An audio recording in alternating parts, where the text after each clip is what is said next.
Hello lovelies, how are you all doing today? I hope you are well. I'm okay. It's raining again, of course, and it feels a little bit chilly today, so I've got my polar bear on my lap and a mug of hot chocolate. Yeah, and I put some colour on today. Put my orange top on. I thought, oh, let's try and brighten things up, make us feel warmer, but I don't know, I think it's just the rain makes things feel chilly. Anyway, yes, it is raining today, but do you remember in my video, my hello again, I'm back video, I'd mentioned that in that 2 weeks when I was offline, as it were, sort of thing, we'd had a couple of sunny mornings, and one of those days actually turned into, it was a whole day of dry, woo! It was such a beautifully bright morning. So I went off for my walk about 8:30, but first of all I went to the beach.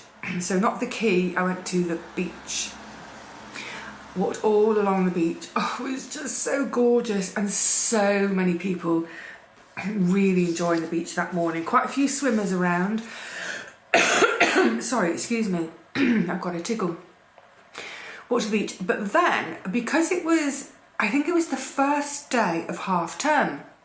So for those of you who are perhaps not familiar with half term outside of the UK, it's a sort of a break in the school calendar, a 1 week break between the kids have their Christmas fortnight off and then they have their Easter fortnight off. So right in the middle of that they have half term, it's a week off. And so because it was half term, I knew that the trains would be running again, the heritage trains. And if the trains are running again, that means there's going to be a little bit of activity at the station in advance. So I think the first train runs at 10:30 in the morning, something like that. But of course with steam trains, they have to be prepared quite a bit in advance. I think I heard or read somewhere once it takes 4 hours to get the boiler up to heat. So I thought after I'd been on the beach, I'll go and have a little mosey down at the station, check out their daffodils and see if there's any activity going on with the steam trains ahead of a week-long timetable. Here's what I saw.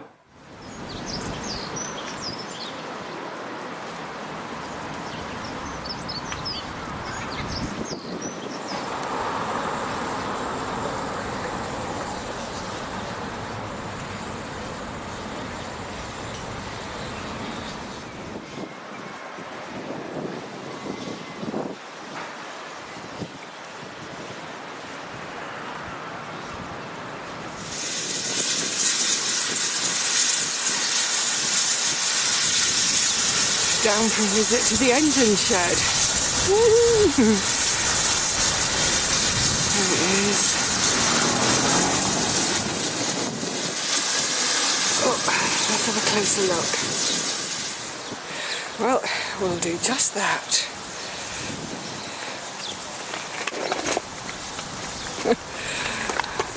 All my bits and bobs on this gorgeous dry morning.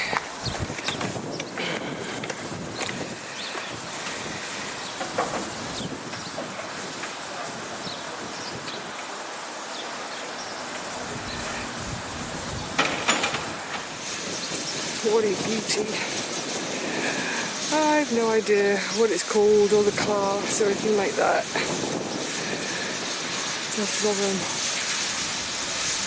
On this gorgeous first proper dry day in ages, and it feels like spring is ready to, well, spring. That's the shed, evidently.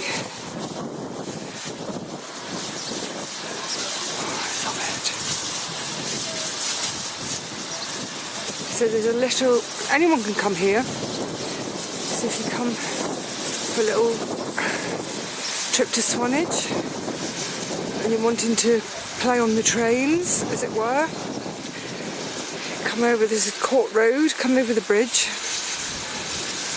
down and around, and there's a little seating viewing area here, so you can sit down, get your flask out and watch all the fabulous volunteers at work. Proper job.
Day for a train ride. Wasn't that a gorgeous morning? I think because it has been so dismal for so long, these occasional sunny mornings are even more precious. Every time I've been out, when there has been a bit of dry and a bit of sunshine, you can see it in other folk. People are smiling, and if I go to the post office, it's the first thing they say. It's like, oh, it was such a lovely walk to work this morning. Yeah, make hay while the sun shines, as it were. Now, speaking of steam trains, I had this I bought for myself as part of my treats for a tenner. Ticket to Ride by Tom Cheshire. The subtitle is Around the World on 49 Unusual Train Journeys. Thoroughly enjoyed it. He starts out at the beginning, so it's a bit different to that other one I read. In the beginning, he goes and meets a bunch of train spotters at Crewe in North West England. And he poses a question for himself right at the beginning of the book, which is, why do so many people really love trains? You know, you speak to someone, I'm not talking about, say, commuter trains, but trains from here up to Scotland or down into Cornwall or whatever. Do you like trains? I love trains. That's other people, you know, I love trains. So he ends up going all over the world. He does a lot of the famous journeys, you know, Perth to Sydney. He goes across America, Trans-Siberian Railway. He goes to China and, myriad places. And he takes a train into Iran. The reason this is a bit different to the other one is it's less about the history of the railways, the tracks, the engines, what have you, and it's much more of a travel book. Really enjoyed it for that. But really, it's about the people he meets on the trains, the conversations he has, the gossip he gets. Because quite a lot of the journeys he takes, he does them as a sort of almost like a package holiday. So there'll be a party of 20 of them on this particular train. So it's just a lovely observation of other people and other people's joy of rail travel. And, you know, those of us who've spent our lives going up and down the rails, it's so true, isn't it? Those random conversations we end up having, making a best friend on a train. You know, you've just met, you end up being best friends for the journey, and then you never see each other again. Sometimes you do. Sometimes you exchange contact details and arranged to meet up. But yeah, really, really thoroughly enjoyed it. Like I said, it's all over the world, so it's really fascinating from that point of view. But ultimately, it's a book about the people he meets on the trains. Loved it. I need a bit of my hot chockey. Oh, it's a bit too hot still. I have to have water instead. I need that perfect temperature. So, where are we at? Okay, so you saw when I was doing the bedroom bits and bobs and fixing the pictures and what have you, I said I must get round to fixing my angle poise.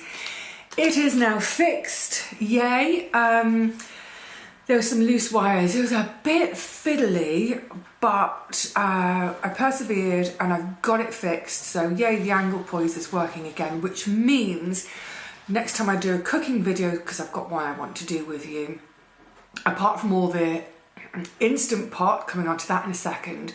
But yeah, so when I'm for the next cooking video, I can have light by that cooker again, by the stove top, which will be much better.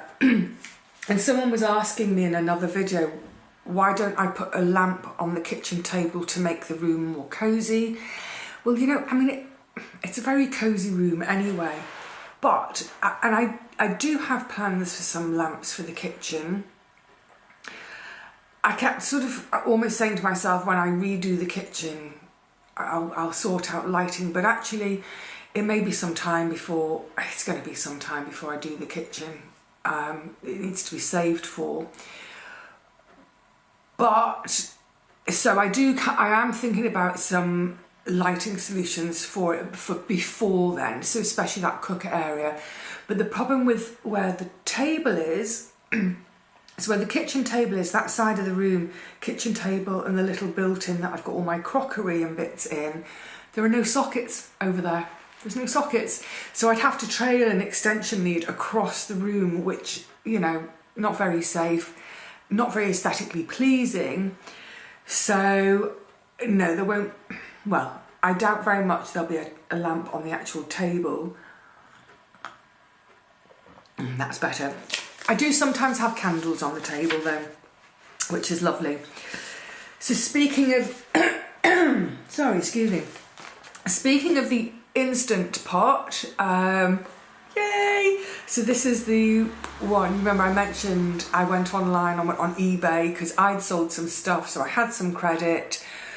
I managed to get this for, I think it was £4. Second-hand books are going up, aren't they? But actually it's brand new, it's in brand new condition. 101 recipes and they're all veggie, great. So it arrived in the post that day at some point, and then later on in the evening, about 10 o'clock, I was kind of cozying down, stopping my day, ending all my working bits. I thought, oh, I'll just curl up with this, have a quick flick. Oh my goodness. Oh, I started marking pages of things I'd like to have a go, like to do, but they just all look lovely. So this one I thought, butternut squash and green bean dal. Well, I've got my butternut, I've got 2 butternuts from my harvest from last year still. Green beans, oh, there's red lentils in there as well. I always have red lentils in stock. Coconut milk, I'm not sure. So I've been having a look through this, loving, oh, there's 2 here, Eastern fava bean stew, fava beans, so it's like broad beans, and Moroccan lentil stew, lovely. Then, anyway, so I stopped marking the pages because otherwise I would have marked all of them, but then I spotted this one, halloumi, chickpea and spinach curry. So, chickpeas, obviously I always have chickpeas, and of course, now I know how to do them in my Instant Pot. Spinach, yeah, easy peasy, and halloumi. So if you remember, Richard and Paul brought some halloumi with them last September. It's been sitting in the fridge since September. I haven't done anything with it because I don't know what to do. I'm not very confident. So I thought, oh yeah, this is perfect. But then it got me thinking, because it asked for 2 packs of halloumi and I've only got 1. And this is something I'm going to explore further when I start sharing recipes and trying things in the Instant Pot with you is that, of course, stovetop cooking, you know, I've said all along, whenever I do a recipe on my stovetop, whether it's something I've made up or something inspired by a recipe book, I'm always talking about, you know, be confident enough to do your own thing with a recipe. If there's an ingredient you don't like, leave it out. I'm not a fan of sweet corn, leave it out. I'm not a fan of mange tout, leave it out. Or if a recipe calls for, oh, let's see now, say potato, and I'm not eating potatoes, I think, okay, I'm going to swap that and do swede instead. So yeah, I've always had the confidence to make things up as I go, as it were, on the stovetop. It's very sort of, I do everything very intuitively.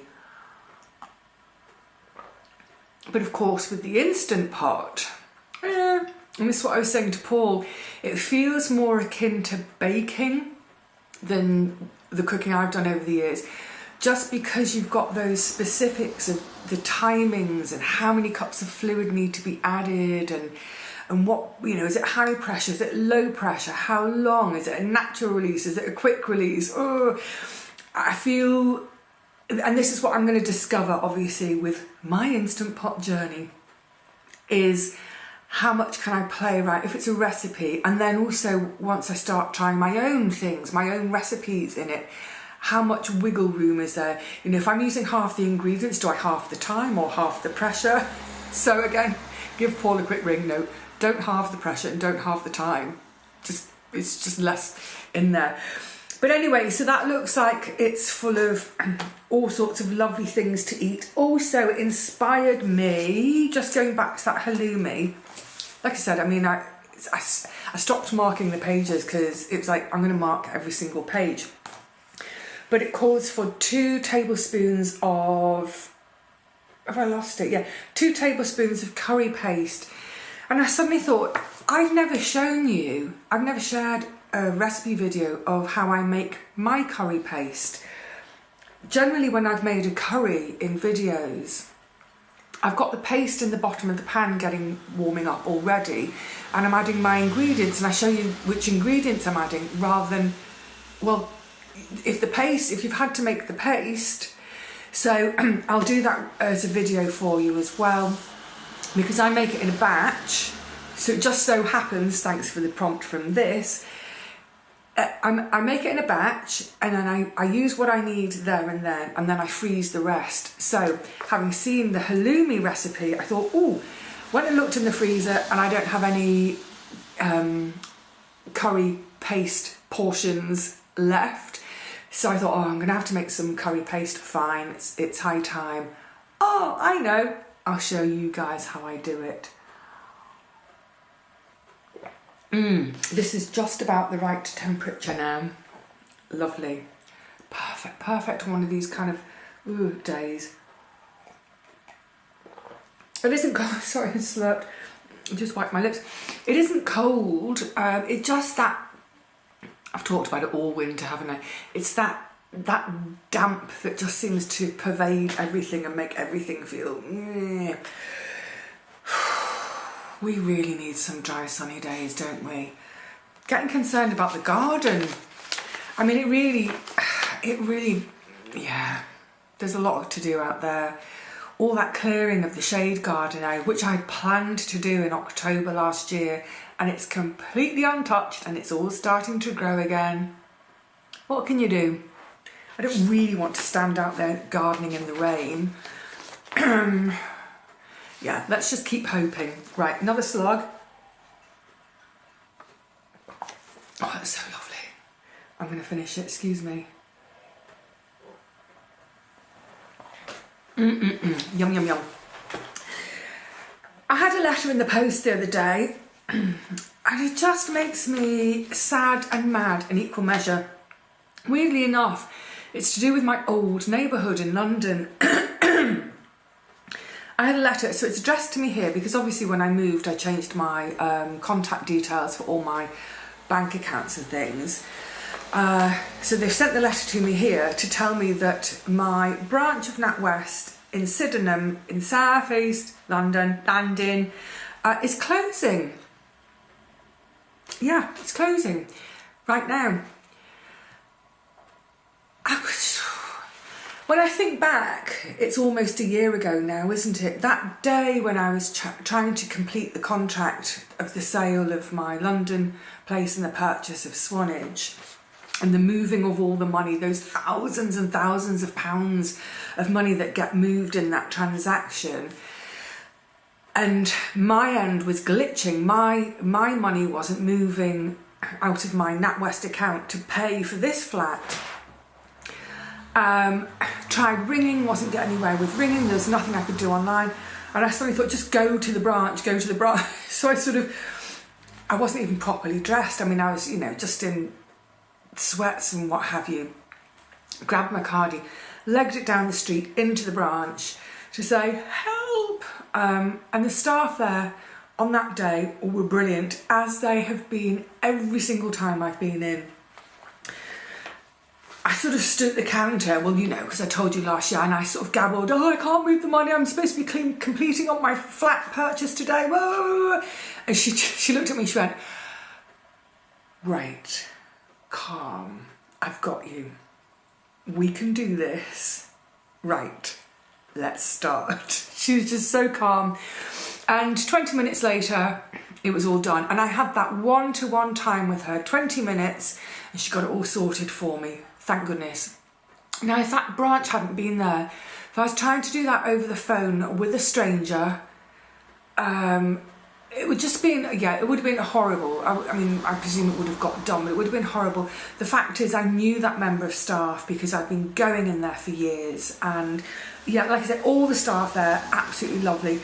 When I moved to Sydenham in, about 2000? I'd lived over in sort of West London, Kensington, Chelsea, Fulham, all that kind of area, a little bit of time in Wandsworth, but I'd lived over in that area sort of throughout the 90s. So it's about 2000. When I moved in, there were 5 bank branches on that street. And at the time I had my NatWest account. I've always had a NatWest. It was my student bank account. Yay! And I got a free young person's rail card for opening the account. Brilliant, back to rail travel. So I'd always had the NatWest, and I used to have a Midland account as well, which then became HSBC, as you know. So when I moved to Sydenham, great. I've got my NatWest and my HSBC. The HSBC closed, so I transferred all of that. I opened we had a Barclays, branch of Barclays. So I was with Barclays for a couple of years, and then they closed. So I transferred it all to Santander, and that hung around until about 3 or 4 years ago, and then that closed. They're literally all closing. And I also had an account with Lloyds in the end, and then Lloyds closed, so the only branch left was NatWest. I was like, thank goodness, at least they've stayed. And I've always said that thing of, use it or lose it. With our high streets, with the shops, use them or lose them. Yes, I know buying online is convenient, and if you have mobility issues, if you're housebound, of course, it's your only option, and thank goodness it is an option. But for the rest of us, try and use our high streets. Try and support our small businesses, etc., etc. Use it or lose it. But that doesn't seem to matter with the banks, does it? Because both Santander and NatWest, which were my two, they ended up being for most of the time that I lived in Sydenham. So probably both of them Santander about 20 years, NatWest, like I said, had it forever.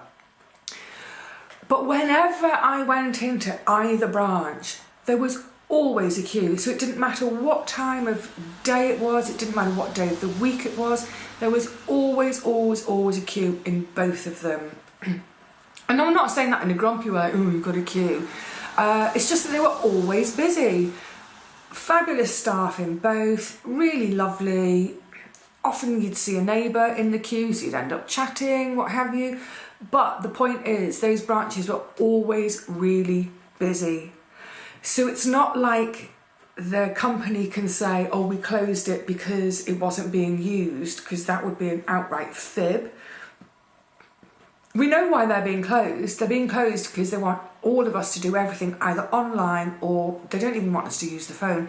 Do everything online, make this as automated as possible so that they can sack thousands and thousands and thousands of employees. Just put all their employees onto a scrap heap and make more and more and more profit. Yeah, it's heartbreaking. It's heartbreaking, all the jobs that are being lost. It's heartbreaking that, I think banks and banking services are a really important part of communities.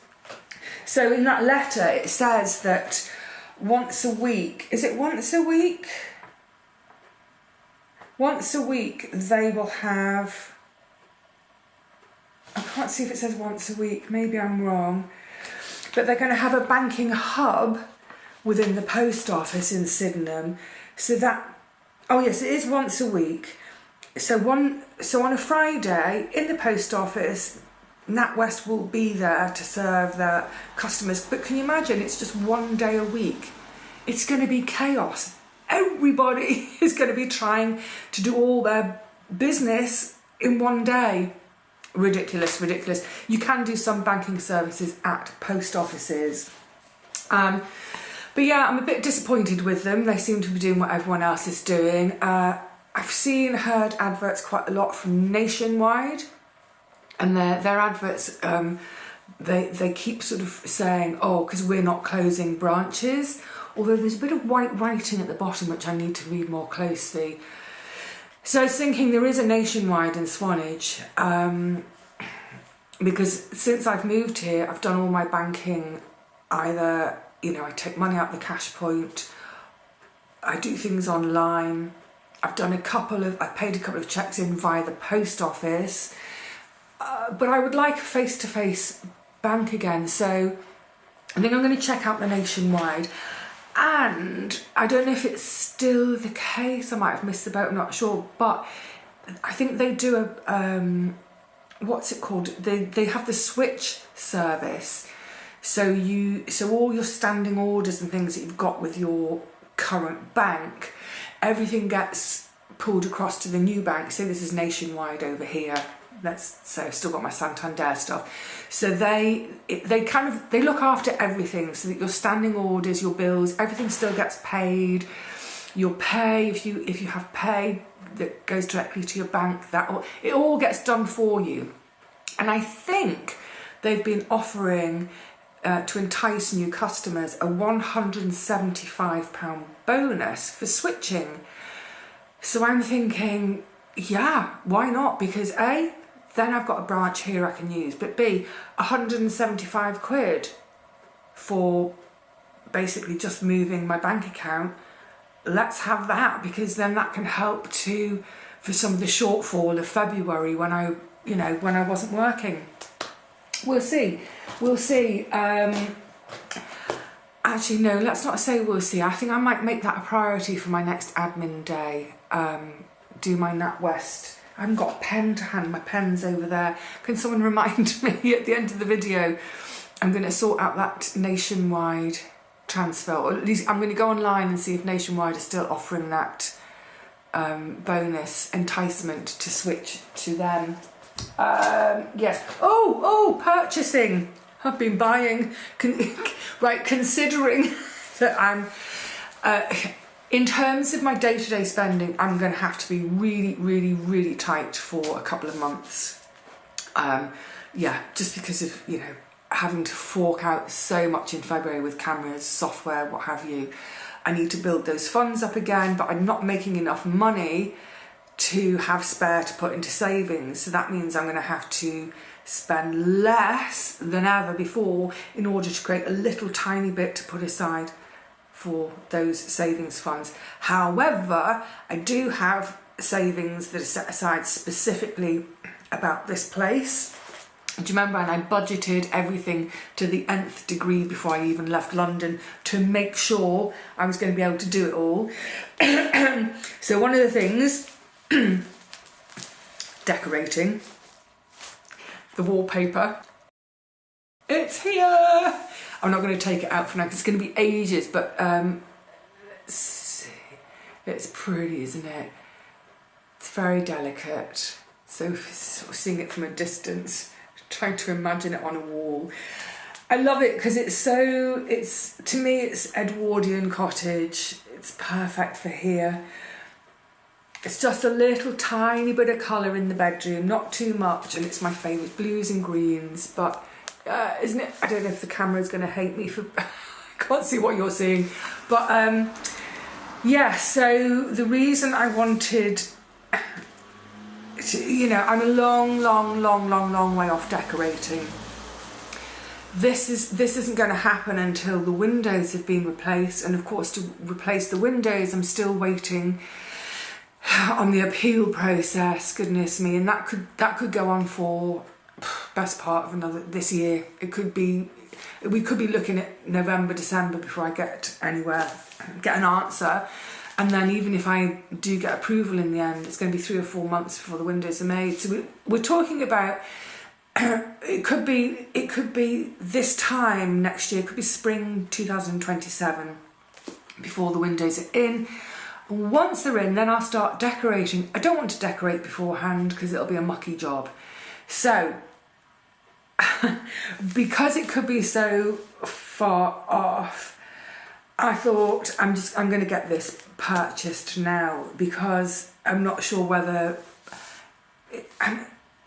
is it a design that they will, discontinue at some point? Is it like, well, this came out a couple of years ago, they're going to produce it for a couple of years and then stop producing it and they'll go to a different design? I don't know. So I don't want to risk it because I looked at so many papers.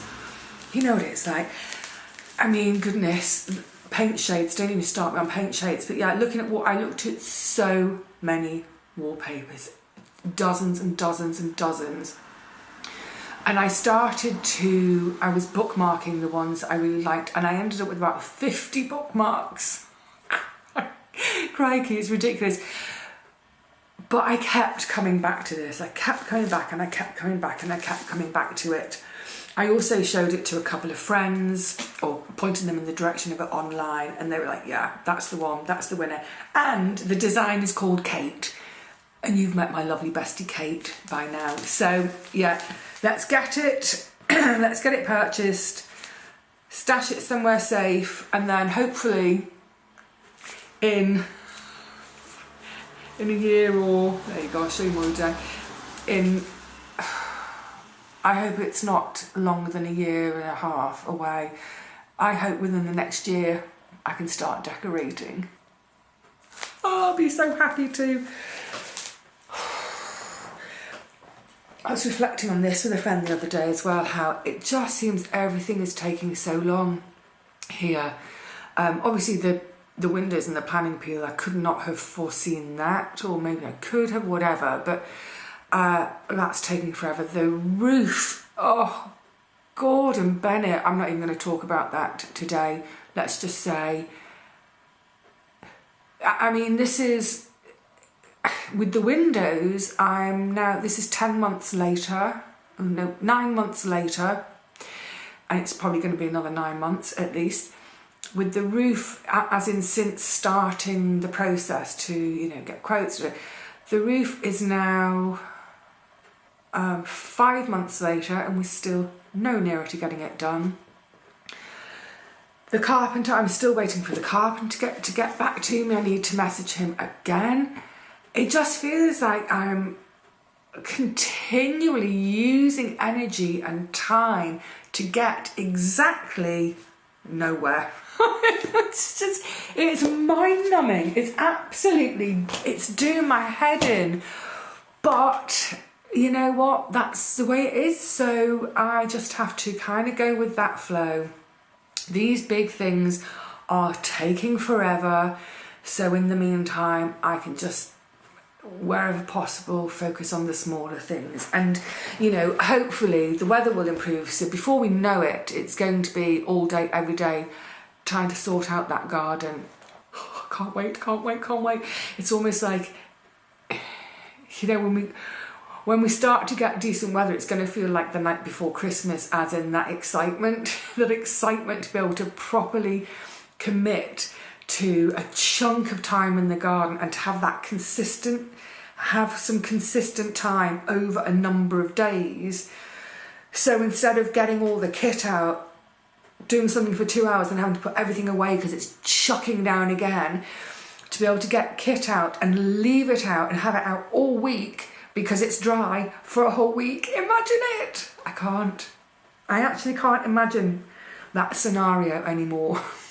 It's been wiped from all our memories, hasn't it? Right, okay my lovelies, I need to get up, move around, have a little jiggle around and get warm again.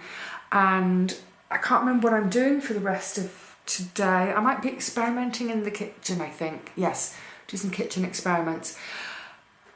Either way, that's enough for today. I'll see you all again really soon. Until then, let's hope we get some dry soon. Maybe they'll have been dry by the next time I see you. Who knows? Until then though, cheerio.